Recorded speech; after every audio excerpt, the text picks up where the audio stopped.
Sunday morning. Feel that ache inside my heart. I can hold on any longer. Hi Racing X, I'm Grace Hayden and this is Bella King, and welcome to another episode of Cross Section brought to you by Envisage. Now Bella, I haven't seen you since Saudi. You've had so much fun things going on. I want to hear all about it. It was insane. Honestly, I felt so privileged to be able to go over there. The country was gorgeous. The people were so nice. And the Saudi Cup race meeting, oh my Lord. I don't think I have ever experienced something like that where I used to get nervous when I had horses racing, but the whole atmosphere before the Saudi Cup ran, it was just buzzing. You could feel the tension in the air, and I was just waiting for those horses to jump and see if Romantic Warrior would make history. And the way that horse ran is an absolute merit to him, his versatility, and then to be clipped on the line by Forever Young, it was just incredible. Do you think he went a bit early? I won't ever say that. I wasn't the one riding the horse. Controversial statement. No, I threw you in the deep end, of course not. I We're know, just God. watching from afar. But wouldn't it have been cool to see him get up? Oh, I know. It would have just been incredible. And it's made me so excited now to go into Dubai World Cup meeting. And they've split them up. Romantic Warrior goes back to the turf. Forever Young stays on the dirt. And we get to see if Romantic Warrior can extend his winning prize money. He's made history already with how much prize money he's won, and if he can just keep going like that, it's going to be hard for another horse in our generation to eclipse him, and just incredible. Absolutely. Now, you just mentioned you're going to Dubai. Mm-hmm. When is that happening, and what are we looking forward to seeing from you over there? Fly out next Monday with the team. I'm very excited. We're covering everything. Hopefully catch up with Aussie expat Michael Costa, who's set up his stable over there, and he's absolutely flying. And of course, we'll be on the ground covering all of the action in the lead up to the Dubai World Cup. It's going to be amazing. And while I was in Saudi, I missed you and Mick while you guys were at Blue Diamond. How was it? Autumn Carnival underway. Incredible. I mean, it was so nice to meet Mick too. He's got so many exciting things coming, so make sure you stay tuned. I hear that there is a podcast in the making with the boys, so make sure you keep your eyes peeled for that, because that is coming very soon. But he's such a legend, and just to hear him talk all of his horse boy stuff, you guys would get along so well. Honestly, it would be dangerous having them together over a drink. Oh my. The way we just yap away. Like, cheeks. Yeah, but Blue Diamond, honestly, a great race day to start the Autumn Carnival. But I want to talk about the Autumn Carnival a little bit more later. Yeah. Because we're about to see that in full swing, especially with, ATC there and everything that they're doing in that regard. Because there's some big race days, especially Tab Golden Slipper coming up. But we're gonna talk about that later. We'll get there. But Blue Diamond, so much fun. Rob Gronkowski was there. I saw He is enormous. I'm obsessed with his girlfriend. She's like a Victoria's Secret supermodel. She's the most beautiful girl of all time. But he was so lovely. Really got around the crowd. Melbourne was really getting around him as well. And he was so shocked at the amount of NFL fans that were out and about supporting. We love our NFL over here. We do. It's the only sport that I actually bet successfully on. I know we're not a betting page, but Luke's got me into it. And now you will see me up at 4 a.m. every Monday when the NFL season's on, putting on my multi. Honestly. I know. I love it. So I was really excited to see him on course. Yeah, absolutely. Will you be going to Melbourne when they bring the NFL here? I would love to. I think it's going to be so hard to get tickets for, but I've actually got Luke on an early pre-sale little notification. So if he gets a ticket and I don't, there will be drama. Massive flops. Flops over there. I know. Well, anyways, you've had a massive few weeks. I've been living vicariously through you. First of all, how amazing is Australia in autumn? You've got Melbourne Fashion Week, Glamour on the Grid, Autumn Racing Carnival. It is my favourite season. Yeah, just Australia in general with our sport. We just know how to do it, and everyone shows up. And I feel like in particular Melbourne this time of year really comes into their own. Obviously, Formula One is happening. I was lucky enough to attend Glamour on the Grid. Guys, I have a confession though. Oh, it was so stressful. So I fly to Melbourne. I get the 6 a.m. flight. So I'm waking up at 4 a.m. to, get to Melbourne and make sure I'm there to be glammed up. Hadn't tried my dress on because I've been so busy working on lead up to Glamour. So I arrive, go straight to my fitting. I don't know how Sam from Ollie Laura Couture did this. He is the most incredible designer of all time, and then Paul Versace, my stylist. Them together, I don't know how they organised it, but they made a dress that fit me, and then they just had to do a couple of alterations that day. Anyway, get into glam, do the hair and makeup, dress arrives, fits like a glove, but by the time you actually get to Glamour on the Grid, it's like 7:30 p.m. start.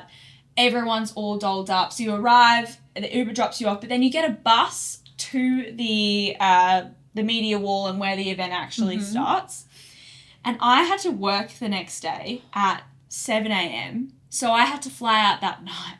So I flew in that day, then had to fly out that night. Oh my gosh, Grace. So I get there, stressed. I'm like, I'm not going to make my flight. I'm kind of making plans to like just stay in Melbourne for the night. Oh, well, I'll get the earliest flight I can home in the morning. That couldn't happen, realistically. Anyway, did the media wall, was there for honestly 10 minutes, had to bribe an Uber driver to take me to the airport. I was like, please take me. He's like, okay, jump in. Oh, goodness. But when I got to the airport, no one was there. It was done because obviously it's the last flight out on a, what day was it? Wednesday? Thursday? I don't know. Last flight out of the night. I go through security and I'm like looking at the board going, it's final call. Then I have to run. Full glam dress done. That dress did not look easy to run in either. It's floor length. So and fit like a glove too. Oh yeah, exactly. So I'm having to like pick up my dress, no shoes on, wheeling my bag, sprinting through, like Usain Bolt through Melbourne Airport. Of course my gate was the furthest away. Oh my gosh. And they're yelling out, Grace Hayden, final call. I get all of these people that are finishing up work for the night giving me claps. I'm like, I'm glad that you're cheering for me. Dying on the inside. Dying. I get to the gate and I'm like, I made it. They're like, sit down, calm down, it's okay, you made it. I would have loved to have seen that. It would have been an absolute scene. We needed a like something reality from a movie. TV show for just that day. You guys should have just followed me around for the day and seen the stress. To. And just seeing that video you put on your Instagram of you just fully glammed up on the plane. I couldn't deal. There's not even anyone around you either. Like, no. So good. Like one of 4 people on the flight and just, At least you had room to stretch out. Exactly. People looking at me like I'm a psycho. I swear if I had time to change, I would have been out of that dress in a flash. But oh my gosh. There's just some things you got to do for it's a Glamour on the Grid calls. Tough life being that dolled up, isn't it? Oh, brutal. I don't know how I manage. But I want to talk about the fashion though, because it is like the Met Gala of Australia. Absolutely. I would honestly compare it to. Everyone leans in. There's custom looks galore, lots of sparkles, just the silhouettes are just absolutely spectacular. It's one of the events that I most look forward to, especially here in Australia. We don't see many people step out in couture, and we have quite a laid-back culture when it comes to fashion. Like it's streetwear, low-key, popping to the beach, popping to the shops, and you don't see anyone like truly elevate to that level. So the Glamour on the Grid for me, I'm just like on Instagram refreshing the whole time. Absolutely. And I feel like there was a lot more international celebrities this year as well. Obviously with the changeover of sponsorship, we saw LVMH come into play. Huge. Tag is now the official timepiece for the F1. So yeah, we obviously saw a lot of global ambassadors come out from their own individual sponsorships, whether that be Tag or Louis Vuitton. Obviously, this is the 2025 Formula One Louis Vuitton Australian Grand Prix. Yeah. So, you know, it was decked out to the max, and I would have loved to go. It's honestly amazing. On my bucket list of sporting events to see in person. Yeah, I agree. It'd just be incredible. And on the fashion note, I'm really excited to see how this sort of changes the fashion landscape in Australia. Like you said, like all of the sort of wags and the international women that come over here, they just have that elevatedness to them, like I was saying. And I think it'll just really push Australian women to now push the boundaries, move away from your basics and just go all out and have fun with your fashion. That's what it's here for. Absolutely, yeah. We see so many trends come into play for the season when you look at sporting events. Obviously, tennis has its own particular wag who sort of set that trend for, I guess, summer sporting events. Oh, isn't she the best? Don't get me started on her. Another girl crush. But yeah, then obviously the Formula One wags as well. They bring their own individual flair. So yeah, it's honestly really interesting to see. You don't get that in the cricket world. No, you don't. And thank goodness we get that in the racing world. Yeah. Autumn racing fashion is my all-time favourite. You got to go down for the Women's Day luncheon with the ATC. I sure did. What did you see that's just really caught your eye this season? I just want to say I love how much ATC leans into celebrating women. Obviously, International Women's Day fell on that race day that I attended, and then they celebrate again with the ladies' luncheon. And it's just such a special event to be part of. They really recognise that there are so many women that build the big puzzle that racing is. Yeah. Whether that be, you know, your media, your jockeys, your trainers. There's just so many incredible women that make up this very large and diverse industry. So it's a really nice thing that ATC goes above and beyond in that aspect, and I enjoy celebrating with them. It's beautiful, and everything that they put on and do, it just looks spectacular. Yeah, everything. Can you tell me about the day? So glamorous. I mean, the race day that I attended was we got to go up into the function room. There was obviously flowers everywhere. Brendan Vivola and Alex Vivola were there. Laura Dundovic. So they had a lot of key and big names and faces, I guess you could say, all advocating for women. And I love that we all sort of embrace that more feminine touch in our dressing. Yeah. We've seen that obviously now at the ladies' lunch and then this particular race day too, that everyone's sort of gone above and beyond to lead into the pinks. And obviously because autumn racing fashion is that little bit different to your spring and summer, you're leaning more towards maybe your plums or your wine sort of colours or your deeper pinks rather than your pastels. Yeah. I mean, you can definitely do that, especially when it's International Women's Day. But in terms of racing fashion in the autumn season, we definitely see those more, I guess, darker, deeper tones. And as the carnival goes on, we'll see that come out to more like navies or obviously black is such a sophisticated colour and you can't really go wrong. And then you can add colour back into the look as well. In terms of millinery as well, if you want to go with a more hat, you can leave your straw hats at home because that's obviously more summer, spring, but more felts you're going to see a lot more of. And then if you're not a hat girl, you can definitely look at a satin headband or a velvet headband. Like velvet's really in at the moment, which I'm loving. It is. Hey, I do love it too. And even the suedes that have come right back in. Absolutely. Love a little suede number. Yeah. No, it's always really interesting to see what everyone wears. I'm loving seeing a lot more people lean into a pantsuit. Yes, it's really come back. And Effie said that in your little piece that she did. And it's just about to say resonated. That. Yeah. A bit more masculine dressing with ties, but pantsuits are everywhere, whether that be in F1 or racing. We're seeing it across the board with our sporting events, but also Paris Fashion Week was this week as well. Incredible. And we're seeing a lot more of those bolder pantsuits as well coming into play. We were talking earlier about the socks. Yeah, we saw Miu Miu. Alex Earl in this Miu Miu look that was dividing the internet. I mean, she's iconic. She's such obviously an entertaining figure to watch online, but she's obviously very smart as well. I saw all of her deals go on with the Sip Margs. Sip Margs. I want to try. Me too. Alex, bring if you're that listening. to Australia. We could have Sip Margs here while we're doing our potty. I am into it. Me too. But no, going back to her outfit, it was so interesting to see her go for a little hockey sock, I want to call it. I know. It's so random. And like we were saying, like in Australia, if you wore a sock underneath your kitten heel on Surfers Paradise Beach, like people would just go absolutely ballistic. But people were trolling Alex too in her comments. Yeah. And I think it comes down to almost similar to what we were saying before. People expect a certain look from her, and she's absolutely laid back. She got a run of like influencing, I suppose, off her casual get ready with me's. So then to now see her move into a more high fashion space, I don't think people know how to digest it. No, for sure. I think it's really interesting when you look at these figures online, and you obviously get to know their personality.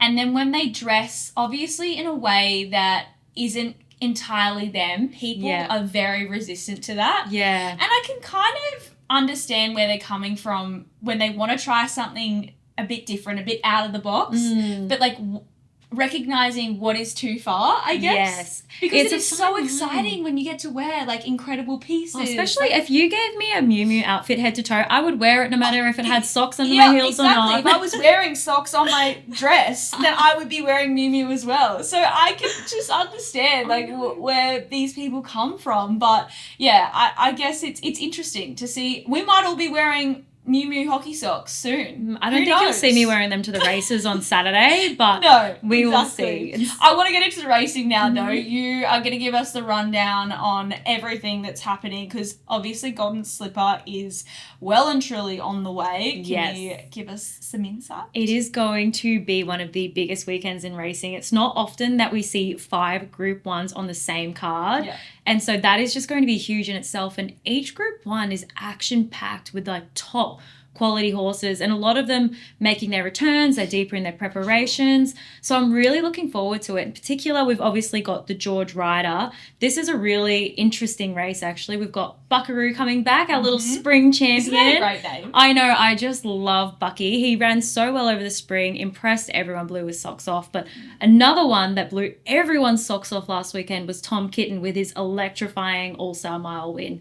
That was huge. And actually, a little shout out to Nate Dogg, our videographer. Nate doesn't bet much, but he picked Tom Kitten and he had a win. So anyone who was on Tom Kitten was absolutely cheering last weekend. Absolutely. And there's another one, Fangirl. We all love Fangirl. Chris Wallace split up Via and Fangirl in this race. And I think it's going to be interesting in that she's had some really tough runs. She's always consistent. Yeah. First in a Group 2 earlier in the prep, ran second last out, and she's just due for that first Group 1 of the 2025 season. So would love to see her win. Another one is Chow Wolf. I don't know how deep you are in racing Twitter, Grace, but... No, I can't say it. There was a little bit of beef with Chow Wolf's trainer Joe Pride and Wayne Hawkes. Wayne, obviously like the rest of us, we haven't seen Chow Wolf fire yet this prep, and he kind of sledged the horse a little bit, and Joe Pride wasn't too happy about that. So wouldn't be surprised if he comes back with a little bit of redemption and runs a bit well further.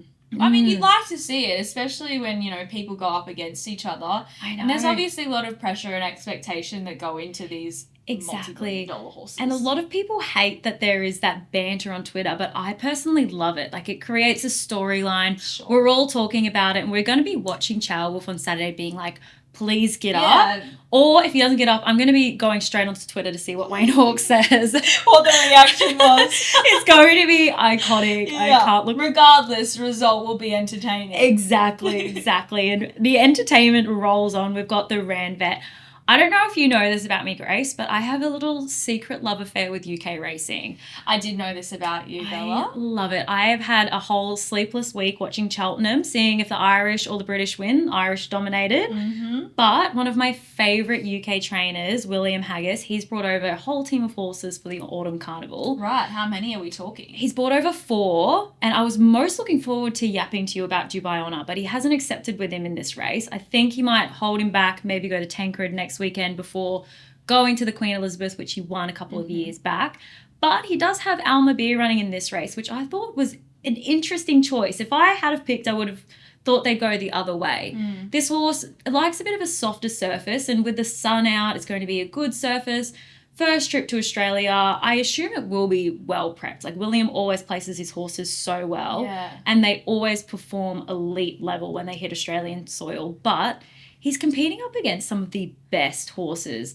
It's really interesting in that Yulong and Chris Waller have actually got a new horse come over, Full Count Felicia. And Yulong horses are dangerous. Yeah. And they have been absolutely dominating the Australian turf. Exactly. This is Full Count Felicia's first start in Australia.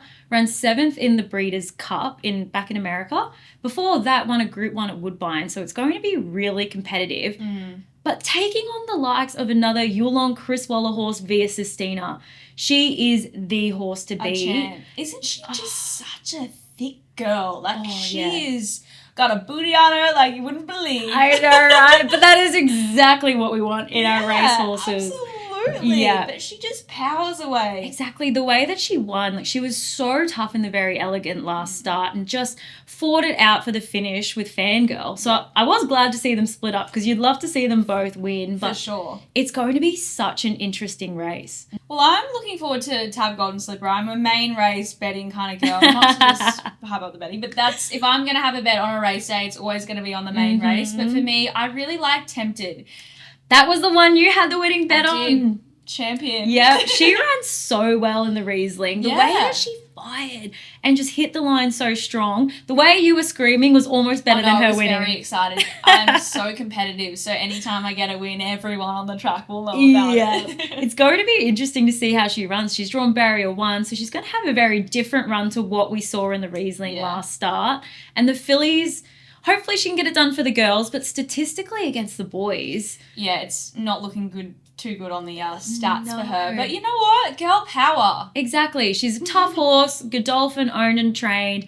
Barrier 1's the seemingly lucky barrier when you look back in history. So she could be the first filly to get it done since we saw Fireburn win in 2022. Exactly. Who knows? We had the barrier draw yesterday, Grace, and this year has been quite unique in that we've had one singular dominant favourite for weeks now in the lead up. Obviously, Waterton has just held his position. I think everyone declared this horse when he made his debut. It was just incredible the way this horse has been running, but I haven't been too impressed with him as of late. And him in North England, they didn't fire the way I would have liked to have seen them. And North England, he is an interesting horse in himself too. Gay Waterhouse declared him months ago, and he was very impressive in the first 2-year-old trials of the season. Ran well in the Breeders' Plate, and he does run well, but I just haven't seen that electric turn of foot, the Storm Boy-esqueness in these horses. So I'm really intrigued to see how this race is run. Personally, I have my eye on Skyhook.